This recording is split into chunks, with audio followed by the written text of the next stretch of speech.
નમસ્કાર. આજે આપણે એક એવી સફર પર નીકળવાના છીએ જ્યાં આપણે ભારત અને એમાં પણ ખાસ કરીને આપણા ગુજરાતના સાંસ્કૃતિક વારસાની ગલીઓમાં ખોવાઈ જઈશું. ચલો શરૂ કરીએ. તો આપણી આ સફરનો રસ્તો કેવો રહેશે? જુઓ, પહેલાં આપણે પથ્થરોમાં કંડારાયેલા ઇતિહાસને સમજીશું, પછી એ હાથોની કળા જોઈશું જે આપણા વારસાની ઓળખ છે. ત્યાંથી આગળ વધીને સંગીત અને નૃત્યની દુનિયામાં ડૂબકી લગાવીશું અને છેલ્લે ગુજરાતના મેળાઓ અને તહેવારોના રંગમાં રંગાઈશું. તો ચાલો સૌથી પહેલાં વાત કરીએ પથ્થરમાં કંડારાયેલા ઇતિહાસની, એટલે કે એવા સ્થાપત્યોની જે સદીઓથી આપણી સંસ્કૃતિની ગાથા કહેતા ઊભા છે.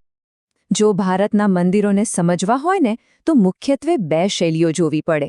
એક છે ઉત્તર ભારતની નાગર શૈલી, જેમાં ઊંચા શિખર હોય, અને બીજી છે દક્ષિણ ભારતની દ્રવિડ શૈલી, જેનું ગોપુરમ એટલે કે પ્રવેશદ્વાર જ ભવ્ય હોય.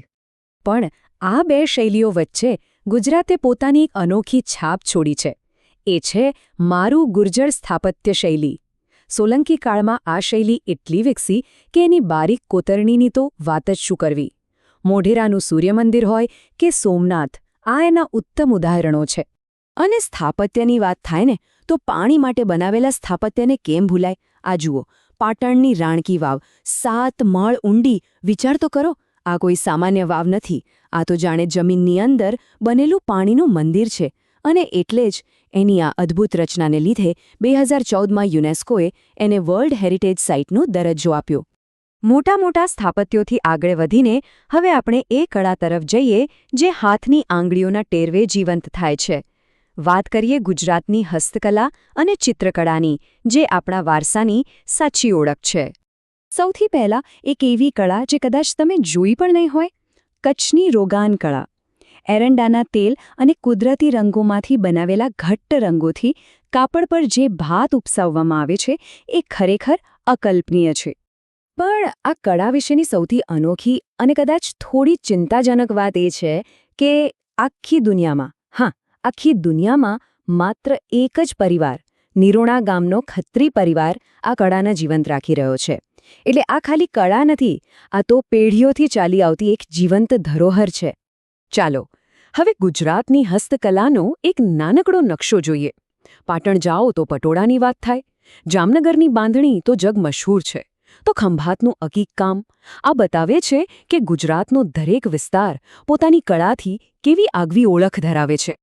તો જે વસ્તુઓને આપણે સ્પર્શી શકીએ ત્યાંથી હવે એ વારસા તરફ જઈએ જેને આપણે અનુભવી શકીએ, એટલે કે સંગીત અને નૃત્યની પરંપરા, જે આપણી સંસ્કૃતિનો આત્મા છે. શરૂઆત કરીએ ભારતના 8 શાસ્ત્રીય નૃત્યોથી, ભરતનાટ્યમથી લઈને કથ્થક સુધી.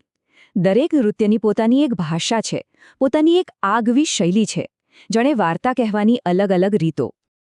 અને આ શાસ્ત્રીય નૃત્યોની સાથે જ હવે આપણા ગરબાએ પણ વિશ્વ ફલક પર ગુજરાતનું નામ રોશન કર્યું છે.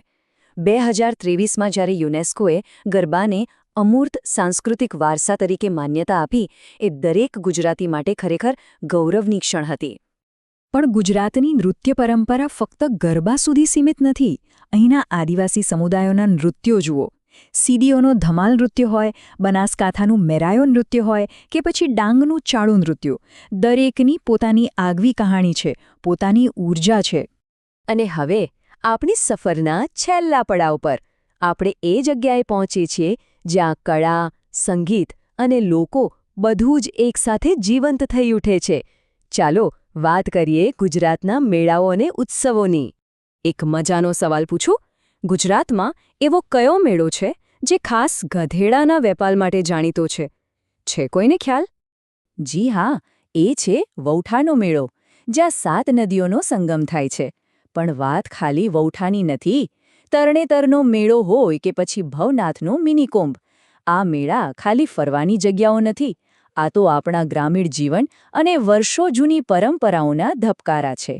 તો આ આખી સફર પછી એક વાત તો નક્કી છે, પથ્થર પરની કોતરણીથી લઈને પગની થિરકન સુધી આ બધો વારસો ખાલી ભૂતકાળની વાત નથી, એ આપણું ધબકતું ભવિષ્ય છે.